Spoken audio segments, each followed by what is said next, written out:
당신, 솔직히 어머니 때문에 우리 삶이 없잖아. 그래도 엄마인데? 엄마라고 해서 우리가 평생 희생해야 돼? 요양원 알아보는 게 어때? 요양원은 좀 그렇지 않나? 그럼 언제까지 이렇게 살 건데? 나 정말 한계야? 이제 어머니를 보내야 할 때라고. 복도에서 이 대화를 듣고 있던 67살 김미숙. 그녀의 눈에서 눈물이 흘러내렸습니다. 10년을 함께 살았지만 결국 자신은 짐이었습니다. 안녕하세요. 즐거운 인생입니다. 이 사연은 실화를 바탕으로 조금은 각색을 하여 만들었습니다. 재미있게 봐주시고 구독과 좋아요 부탁드립니다. 사연 시작하겠습니다. 새벽 5시 30분 알람이 울리기도 전에 김미숙의 눈이 떠졌습니다. 67살 할머니의 하루는 언제나 이렇게 시작되었죠. 부산 해운대의 30평 아파트. 남편이 세상을 떠나기 전 자신의 이름으로 남겨준 이 집에서 그녀는 10년째 아들 가족과 함께 살고 있었습니다. 미숙은 조심스럽게 이불을 걷어냈어요. 무릎 관절이 빳빳했지만 신음소리는 삼켰습니다. 다들 자고 있는 시간이니까요. 복도를 지나 부엌으로 향하는 그녀의 발걸음은 10년 동안 같은 시간, 같은 동선을 그려왔기에 어둠 속에서도 흔들림이 없었죠. 가장 먼저 할 일은 손자들의 도시락이었습니다. 13살 준서는 김밥을 좋아하고 11살 수빈이는 계란말이를 좋아했어요. 미숙은 냉장고에서 재료를 꺼내며 작은 미소를 지었습니다. 아이들이 맛있게 먹는 모습을 상상하면 피곤함도 잊을 수 있었거든요. 도시락 2개를 완성하고 나니 6시가 넘었습니다. 이제 아침 준비를 해야 했어요. 아들 민준이는 된장찌개를 좋아하고 며느리 유진은 국물 없는 반찬을 선호했죠. 두 사람의 입맛이 달라서 매일 아침 2가지 상을 차려야 했습니다. 6시 30분 설거지를 마치고 빨래를 돌렸습니다. 세탁기 소리가 아침의 고요함을 깨뜨렸죠. 7시 아이들을 깨웠어요. 투정 부리는 손자들을 달래며 세수시키고 교복을 입히는 일, 그것도 미숙의 몫이었습니다. 7시 40분 손자들이 학교에 가고 나면 며느리 유진이 일어났습니다. 유진은 아침 인사도 없이 식탁에 앉았어요. 미숙이 차려놓은 밥상을 보며 고개만 까닥였죠. 어머니, 잘 먹을게요. 그 한마디였습니다. 미숙은 그 말에 위안을 삼았어요. 적어도 며느리가 감사하다는 표현을 하니까요. 8시 30분 아들 부부가 출근하고 나면 본격적인 집안일이 시작되었습니다. 청소기를 돌리고 걸레질을 하고 창문을 닦았어요. 3개의 방과 거실, 2개의 화장실을 다 청소하고 나면 어느새 11시였죠. 점심은 간단히 때우고 오후에는 장을 보러 갔습니다. 저녁 메뉴를 생각하며 마트를 돌아다니는 일, 무거운 장바구니를 들고 버스를 타고 집으로 돌아오는 일 모두 미숙의 일상이었어요. 오후 3시 아이들이 학교에서 돌아왔습니다. 간식을 차려주고 숙제를 봐주고 학원에 데려다주는 일까지. 미숙의 하루는 쉴 틈이 없었죠. 저녁 6시 온 가족이 모이는 저녁 식사 시간이었습니다. 미숙이 정성껏 차린 밥상 앞에서 며느리 유진이 말했어요. 어머니 덕분에 저희가 편하게 일할 수 있어요. 정말 감사해요. 그 말 한마디면 충분했습니다. 아픈 무릎도 굽은 허리도 견딜 수 있었어요. 가족이 행복하면 자신도 행복하다고 믿었으니까요. 김미숙은 그렇게 오늘도 가족을 위한 하루를 살아냈습니다. 변화는 아주 사소한 것에서 시작되었습니다. 어느 날 아침 평소처럼 며느리 유진의 방을 청소하려던 미숙은 문 앞에서 멈춰 섰어요. 문고리에 작은 메모지가 붙어 있었거든요. 어머니, 제 방은 제가 청소할게요. 들어오지 않으셔도 돼요. 미숙은 메모지를 바라보며 잠시 멍했습니다. 10년 동안 매일 청소해왔던 방이었죠. 그녀는 고개를 끄덕이며 물러섰어요. 며느리가 불편해한다면 당연히 존중해야 했으니까요. 며칠 후 유진은 화장대 앞에 서 있는 미숙을 발견했습니다. 미숙은 먼지를 닦고 있었어요. 유진의 목소리가 차갑게 떨어졌죠. 어머니, 제 화장대는 만지지 말아주세요. 제품 위치가 바뀌면 저 찾기 힘들거든요. 미숙의 손이 멈췄습니다. 며느리의 표정에는 미소가 없었어요. 미숙은 황급히 손을 뗐죠. 아, 그래. 미안하다. 몰랐네. 그날 이후로 미숙은 며느리의 물건은 손대지 않았습니다. 하지만 변화는 거기서 멈추지 않았어요. 주말 오후 미숙이 손자들에게 과자를 주려는데 유진이 가로막았습니다. 어머니, 애들 간식은 제가 사온 것만 주세요. 요즘 첨가물 없는 걸로 챙기고 있거든요. 미숙은 손에 들고 있던 과자를 내려다봤어요. 동네 슈퍼에서 아이들이 좋아할 것 같아서 산 과자였습니다. 유진은 그걸 휙 가져가더니 쓰레기통에 버렸죠. 다음은 빨래였습니다. 미숙이 세탁기에 옷을 넣으려는데 유진이 다가왔어요. 어머니, 이제부터 빨래는 따로 해주세요. 저희 옷이랑 섞이면 세제향이 달라서요. 미숙은 아무 말도 할 수 없었습니다. 10년 동안 한 번도 문제가 없었는데 갑자기 왜 이러는 걸까요? 하지만 그녀는 고개를 숙였어요. 그래, 알았다. 앞으로 조심할게. 저녁 식사 시간도 달라졌습니다. 예전에는 가족 모두 둘러앉아 도란도란 이야기를 나누었는데 어느 순간부터 유진은 핸드폰만 들여다봤어요. 미숙이 말을 걸어도 시큰둥한 대답뿐이었죠. 어느 날 저녁 미숙은 옛날 이야기를 꺼냈습니다. 아들 민준이가 어렸을 때 일이었어요. 다들 웃으며 듣고 있는데 유진이 젓가락을 내려놓았습니다. 어머니, 그 얘기 이번 주에만 3번째예요. 매번 같은 이야기 반복하시면 듣는 사람 지쳐요. 식탁이 조용해졌습니다.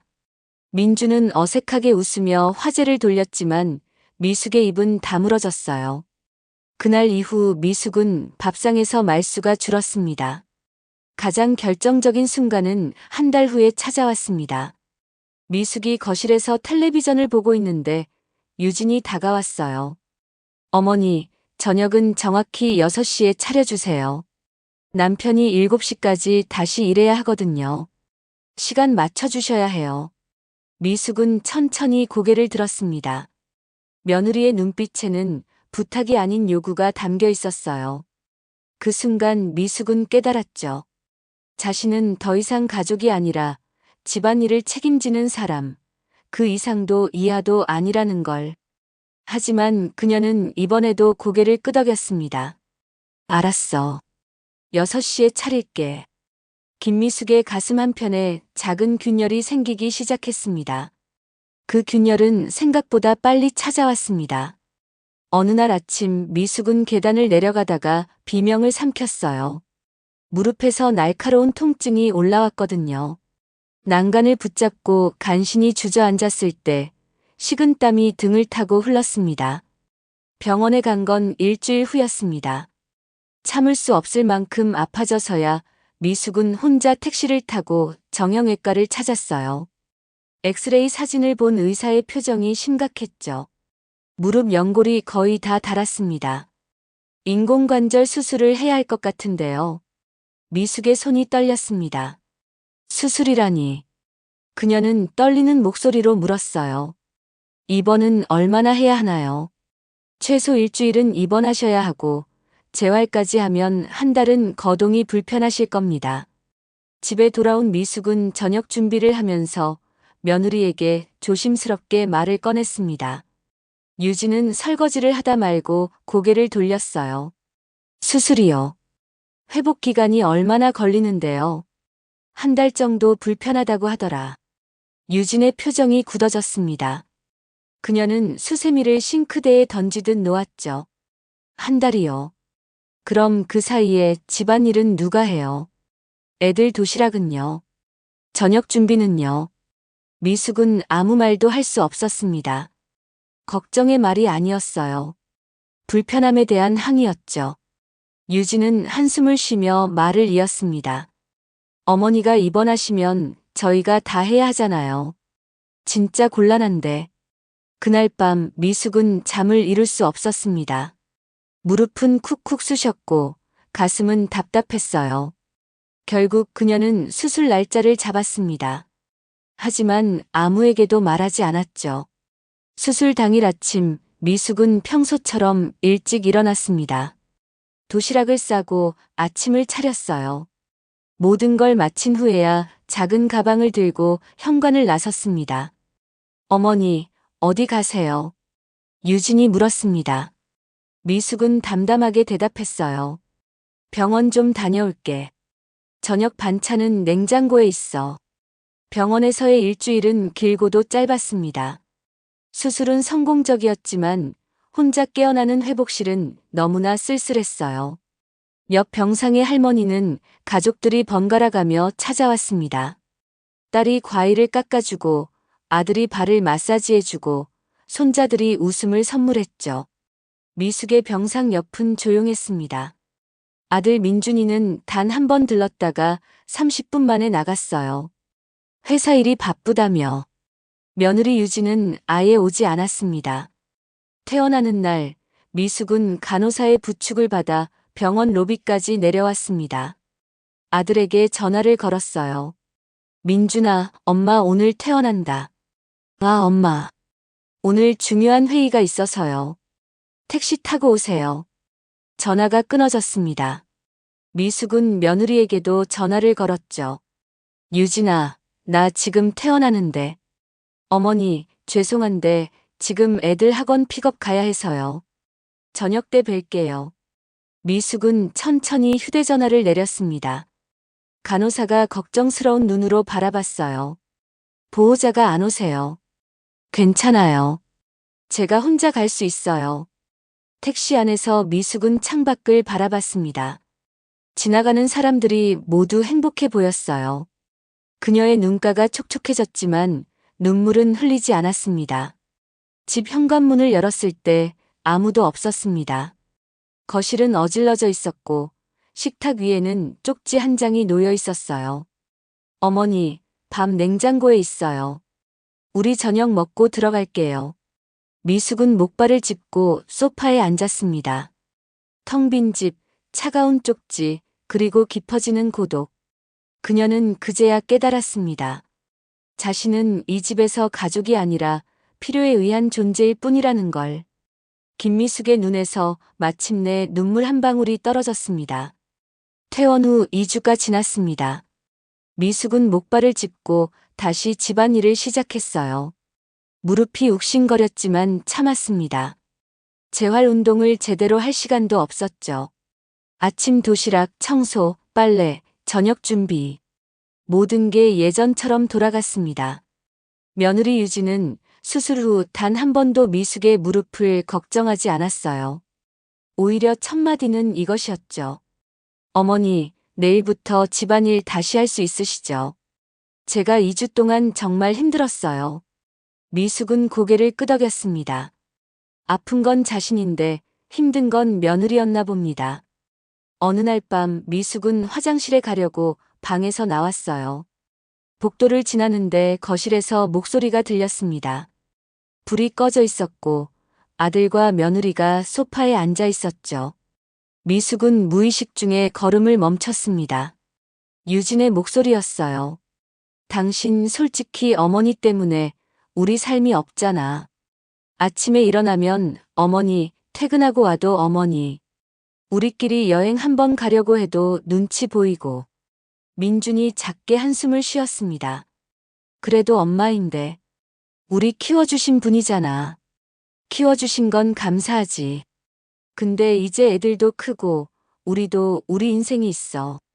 어머니는 하루 종일 집에 계시면서 우리가 뭘 하는지 다 알잖아. 사생활이라는 게 없어. 미숙의 가슴이 철렁 내려앉았습니다. 그녀는 벽에 등을 기댔어요. 다리가 후들거렸지만 움직일 수 없었죠. 유진의 목소리가 계속 이어졌습니다. 요양원 알아보는 게 어때? 요즘은 시설도 좋다던데. 어머니도 또래분들이랑 계시는 게 더 좋으실 거야. 미숙은 손으로 입을 막았습니다. 요양원. 그 단어가 가슴에 대못처럼 박혔어요. 민준이 망설이며 말했습니다. 요양원은 좀 그렇지 않나. 엄마가 상처받으실 텐데. 그럼 언제까지 이렇게 살 건데. 나 솔직히 한계야. 어머니 눈치 보면서 우리 집에서 조심조심 사는 거. 이게 말이 돼. 침묵이 흘렀습니다. 민준이 입을 열었어요. 조금만 더 생각해보자. 엄마한테 어떻게 말씀드릴지도 고민해야 하고. 빨리 결정해. 나 정말 더는 못 견디겠어. 미숙은 조용히 뒷걸음질 쳤습니다. 화장실도 잊은 채 방으로 돌아왔어요. 문을 닫고 침대에 주저앉았습니다. 온몸이 떨렸죠. 10년 동안 이 집을 지켰습니다.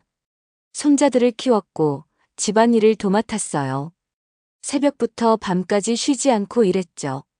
그런데 그들에게 자신은 짐이었습니다. 눈치 보이는 존재였어요. 미숙은 베개를 껴안고 소리 없이 울었습니다. 목 놓아 울고 싶었지만 그럴 수도 없었어요. 그들이 들을까봐. 그들에게 또 부담이 될까봐. 새벽이 되어서야 미숙은 울음을 그쳤습니다. 눈은 퉁퉁 부었지만 마음속에서는 무언가가 단단해지고 있었어요. 창밖으로 동이 트고 있었습니다. 미숙은 서랍을 열었습니다. 오래된 통장과 서류들이 나왔어요. 남편이 남긴 이 집의 등기부등본, 그녀의 이름으로 되어 있었죠. 미숙은 그 서류를 오랫동안 바라봤습니다. 그날 아침 미숙은 평소처럼 도시락을 쌌습니다. 평소처럼 아침을 차렸고 평소처럼 미소를 지었어요. 하지만 그녀의 눈빛은 달랐습니다. 그 안에는 결심이 담겨 있었죠. 김미숙은 더 이상 참지 않기로 했습니다. 그날 이후 일주일이 지났습니다. 미숙은 평소와 다름없이 생활했어요. 하지만 그녀의 마음속에서는 무언가가 조용히 움직이고 있었죠. 밤마다 서랍에서 꺼낸 등기부등본을 들여다보며 생각에 잠겼습니다. 금요일 저녁 온 가족이 저녁 식사를 하고 있었습니다. 분위기는 평온했어요. 민준이 수저를 놓으며 입을 열었습니다. 다음 주에 가족 여행 어때? 회사에서 휴가 나왔거든. 손자들이 환호성을 질렀어요. 와, 아빠 최고. 어디 가는데? 태국 생각 중이야. 5박 6일로. 유진도 웃으며 말했습니다. 좋네. 애들도 방학인데 딱 좋겠다. 호텔 예약할게. 미숙은 조용히 듣고 있었습니다. 가족 여행이라니 좋은 일이었죠. 손자들이 좋아하는 모습을 보니 그녀도 미소가 지어졌어요. 할머니도 같이 가요. 준서가 말했습니다. 미숙의 가슴이 따뜻해졌어요. 그녀가 입을 열려는 순간 유진이 먼저 말했습니다. 할머니는 집에서 푹 쉬셔야지. 무릎 수술하셨잖아. 여행 다니시면 힘드실 거야. 그래요, 어머니. 집에서 편히 계세요. 저희가 다녀올게요. 민준도 동조했습니다. 대화는 거기서 끝났어요. 자연스럽게 당연하다는 듯이. 미숙은 아무 말도 하지 못했습니다. 그날 밤 미숙은 창가에 서서 바깥을 바라봤습니다. 가족 여행. 그런데 거기에 자신은 없었어요. 그들이 말한 가족에 자신은 포함되지 않았습니다. 가슴이 먹먹했습니다. 10년 동안 함께 살았지만 결국 자신은 가족이 아니었나 봅니다. 편할 때 필요한 사람. 짐을 맡길 수 있는 사람.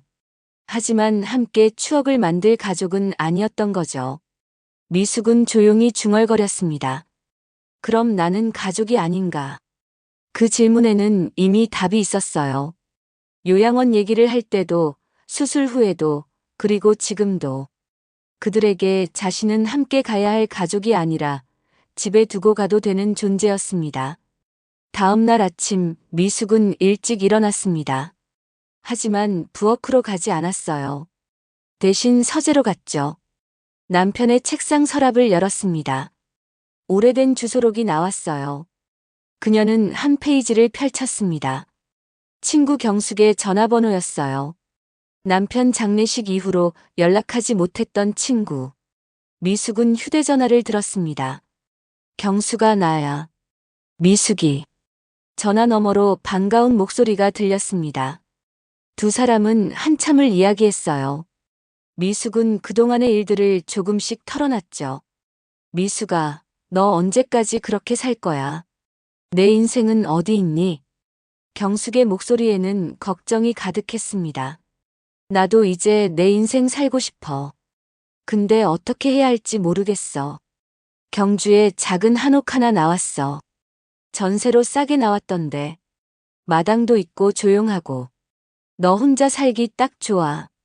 미숙의 눈이 반짝였습니다. 경주. 멀지도 가깝지도 않은 곳. 새로운 시작을 할 수 있는 곳. 경수가 그 집 아직 있니? 응, 아직 있어. 집주인이 급하게 새놓으려고 하더라. 보러 갈래. 미숙은 잠시 망설였습니다. 하지만 곧 단호하게 대답했어요. 응, 갈게. 다음 주에 시간 좀 내줘. 전화를 끊고 나서 미숙은 한참을 멍하니 앉아 있었습니다. 그리고 천천히 일어나 서랍을 열었어요. 등기부등본, 통장, 도장. 모든 게 그녀의 이름으로 되어 있었습니다. 이 집은 남편이 자신에게 남긴 마지막 선물이었어요. 아들에게 주려고 생각했던 적도 있었죠. 하지만 지금은 생각이 달랐습니다. 이건 자신의 것이고 자신이 결정할 권리가 있었어요. 미숙은 조용히 중얼거렸습니다. 이제는 박순이로, 아니 김미숙으로 살아보자. 그날 오후 가족들이 모두 나간 사이 미숙은 부동산에 전화를 걸었습니다. 떨리는 손으로 번호를 눌렀어요. 여보세요, 혹시 집 매매 상담 가능한가요? 네, 가능합니다. 주소지가 어떻게 되세요? 미숙은 자신의 주소를 불렀습니다. 부동산 중개인의 목소리가 밝아졌어요. 아, 해운대 그 아파트요. 요즘 인기 많은 곳인데. 급매로 내놓으실 건가요? 네, 빨리 팔고 싶습니다. 알겠습니다. 내일 한번 방문해도 될까요? 네, 좋습니다. 전화를 끊은 미숙은 창밖을 바라봤습니다. 저 멀리 바다가 보였어요. 10년 동안 이 집에서 바라본 풍경. 이제 곧 떠나게 될 풍경이었습니다. 가슴 한쪽이 아팠지만 후회는 없었어요. 그들은 이미 자신을 떠나보낼 준비를 하고 있었으니까요. 요양원을 알아본다는 그 말이 증명했죠. 그렇다면 자신도 준비할 권리가 있었습니다. 남의 손에 끌려가는 게 아니라 스스로 선택할 권리. 자신의 인생을 자신이 결정할 권리 말이에요. 저녁 식사 시간, 가족들은 여행 이야기로 들떠 있었습니다.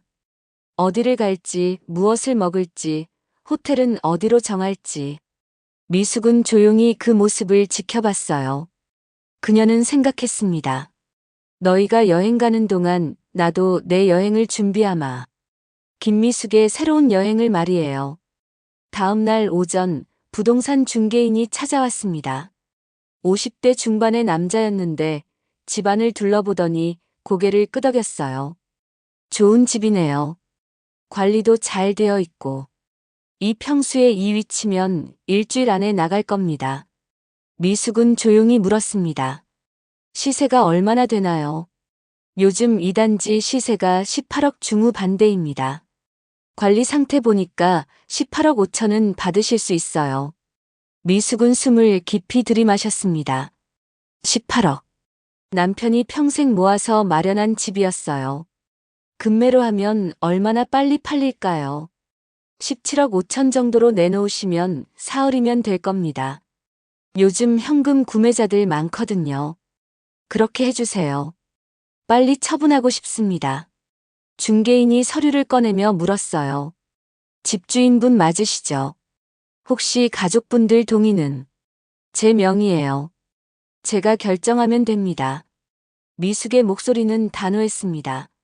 중개인은 더 묻지 않았어요. 계약서에 도장을 찍고 사진을 찍고 매물을 올렸죠. 그날 저녁 식탁에서 민준이 말했습니다. 엄마, 우리 모레 출발이에요. 엄마 혼자 계실 텐데 괜찮으시겠어요? 괜찮아. 너희 잘 다녀와라. 뭐 필요한 거 있으면 말씀하세요. 유진이 형식적으로 물었습니다. 미숙은 고개를 저었어요. 없어. 편히 다녀오너라. 이틀 후 아들 가족이 공항으로 떠났습니다. 큰 캐리어 2개와 들뜬 표정. 손자들이 손을 흔들었어요. 할머니 다녀올게요. 그래, 조심히 다녀와라. 현관문이 닫히고 집은 조용해졌습니다. 미숙은 잠시 그 자리에 서 있었어요. 그리고 천천히 움직이기 시작했죠. 가장 먼저 한 일은 경숙에게 전화하는 것이었습니다. 경수가 나야. 그 집 계약할 수 있어. 정말. 언제 보러 올 거야? 오늘 당장 갈게. 미숙은 택시를 타고 경주로 향했습니다. 2시간을 달려 도착한 한옥은 작지만 아담했어요. 마당에 매화나무가 있었고 툇마루에서는 멀리 산이 보였죠. 이 집이에요. 경숙이 문을 열어주었습니다. 미숙은 천천히 안으로 들어갔어요. 깨끗하고 조용했습니다. 오래된 나무 냄새가 마음을 편안하게 했죠. 마음에 들어. 미숙은 그 자리에서 계약금을 냈습니다. 집주인은 다음 주까지 비워주기로 했어요. 모든 게 빠르게 진행되었습니다. 부산으로 돌아온 미숙은 부동산에서 연락을 받았습니다. 사흘 만에 매수자가 나타났어요. 현금 구매자라 절차도 빠르답니다. 좋습니다. 진행해 주세요. 그날부터 미숙은 짐을 싸기 시작했습니다. 자신의 옷, 소중한 사진들, 남편의 유품 몇 가지. 많지 않았어요. 10년을 살았지만 정작 자신의 것은 별로 없었습니다. 거실의 가구들, 부엌의 그릇들, 모든 건 아들 가족 것이었어요. 미숙은 그냥 두기로 했습니다. 새 삶에는 새 것이 필요했으니까요. 이삿짐 센터에 전화를 걸었습니다. 박스 몇 개 되지 않아요. 소형 트럭 하나면 될 것 같은데. 언제 이사하실 건가요? 다음 주 월요일이요. 모든 게 계획대로 흘러갔습니다. 은행에 가서 계좌도 정리했어요. 주소 이전 준비도 했죠. 미숙은 한치의 망설임도 없었습니다. 주말 혼자 있는 집에서 미숙은 마지막으로 집안을 둘러봤습니다. 10년의 시간이 담긴 공간. 하지만 이제 자신의 공간은 아니었어요. 그녀는 식탁에 편지 한 장을 놓았습니다. 간단한 내용이었죠. 그리고 이삿짐 박스 옆에 또 다른 메모를 남겼어요. 월요일 아침 이삿짐 트럭이 도착했습니다. 기사가 물었어요. 이게 전부예요. 네, 이게 다예요. 박스들이 실렸습니다. 미숙은 마지막으로 집을 돌아봤어요. 이별을 구하듯 천천히. 그리고 문을 닫았습니다. 김미숙의 새로운 시작이 문 밖에서 기다리고 있었습니다. 오후 6시 공항에서 돌아온 민준 가족은 아파트 주차장에 차를 세웠습니다. 태국의 뜨거운 햇살에 그을린 얼굴들. 손자들은 피곤한지 조용했어요. 엘리베이터를 타고 올라가는 동안 유진이 말했습니다. 집 가면 어머니가 저녁 차려놓으셨겠지. 오랜만에 집밥 먹으니 좋네. 민준도 고개를 끄덕였죠. 현관문 앞에 섰습니다. 민준이 비밀번호를 눌렀어요. 그런데 문이 열리지 않았습니다. 이상하네. 비밀번호가 왜 안 돼? 다시 눌렀지만 결과는 같았습니다. 유진의 표정이 굳어졌어요. 설마 어머니가 바꾸신 거 아니겠죠? 민준은 다급하게 휴대전화를 꺼냈습니다. 미숙에게 전화를 걸었죠. 신호음이 길게 울렸고 마침내 미숙이 받았어요. 엄마, 우리 지금 집 앞인데 문이 안 열려. 비밀번호 바꾸셨어. 미숙의 목소리는 담담했습니다. 아, 너희 왔구나. 잠깐만 기다려봐. 10분 후 엘리베이터에서 미숙이 내렸습니다. 손에는 작은 가방 하나. 그녀는 새 비밀번호를 눌러 문을 열었어요. 들어가 봐. 민준이 먼저 들어갔습니다. 그리고 거실에서 멈춰 섰죠. 유진과 아이들도 뒤따라 들어왔습니다. 거실 한가운데 이삿짐 박스들이 가지런히 쌓여 있었어요. 15개 정도. 각 박스에는 이름표가 붙어 있었습니다. 민준, 유진, 준서, 수빈. 엄마, 이게 뭐예요? 이 박스들은. 민준의 목소리가 떨렸습니다. 미숙은 현관에 서서 조용히 말했어요. 너희 짐이야. 내가 정리해뒀어. 무슨 말씀이세요? 왜 짐을 싸놓으신 거예요? 유진이 다가왔습니다. 그녀의 얼굴은 창백했어요.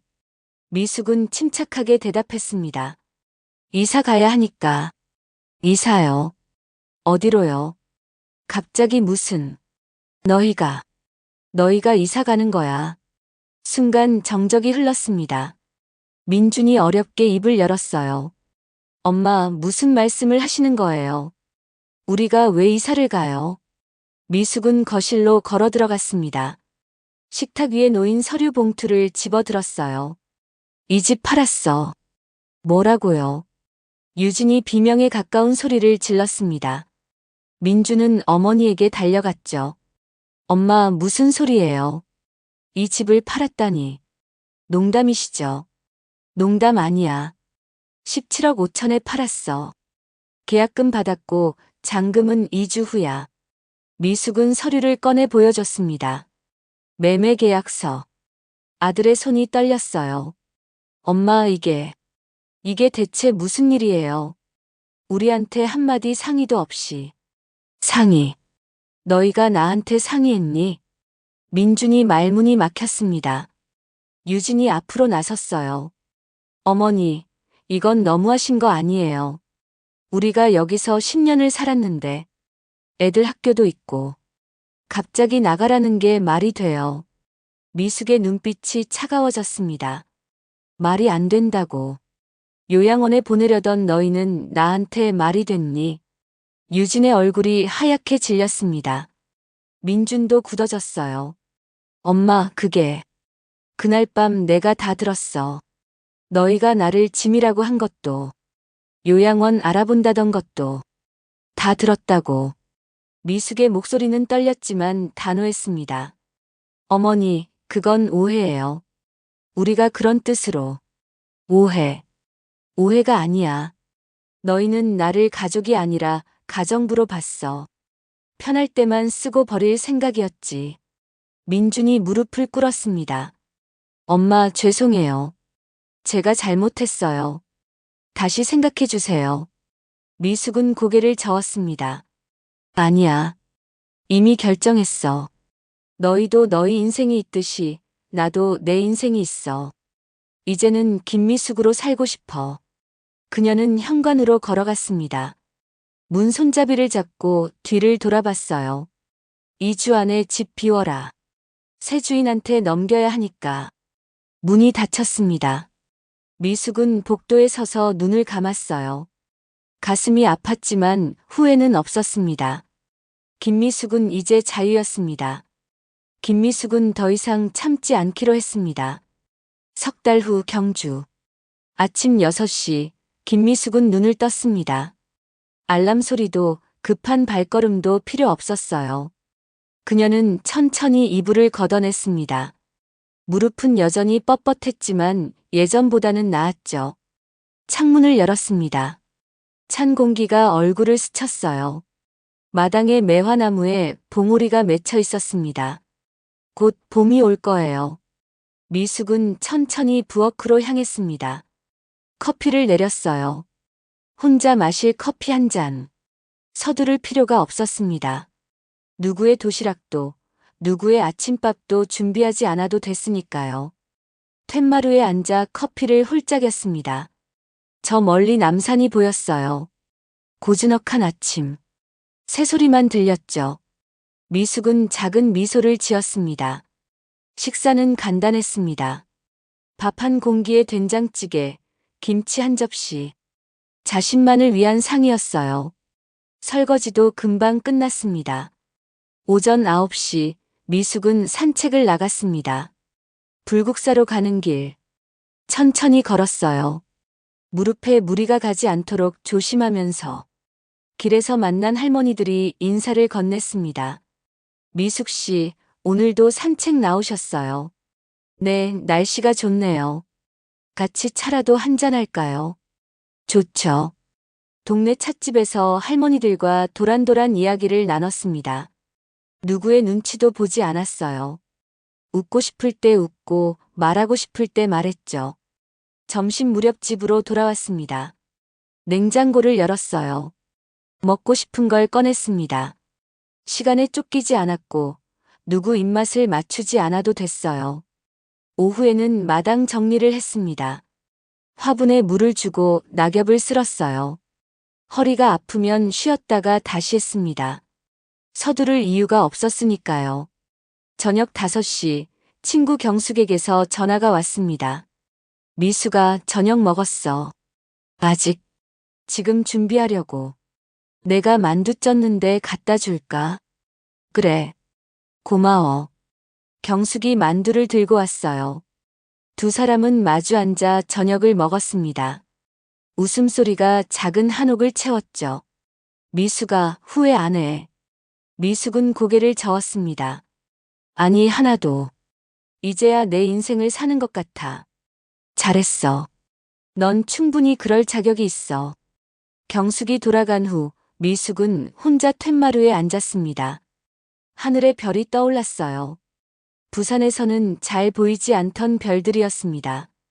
휴대전화가 울렸습니다. 손자 준서였어요.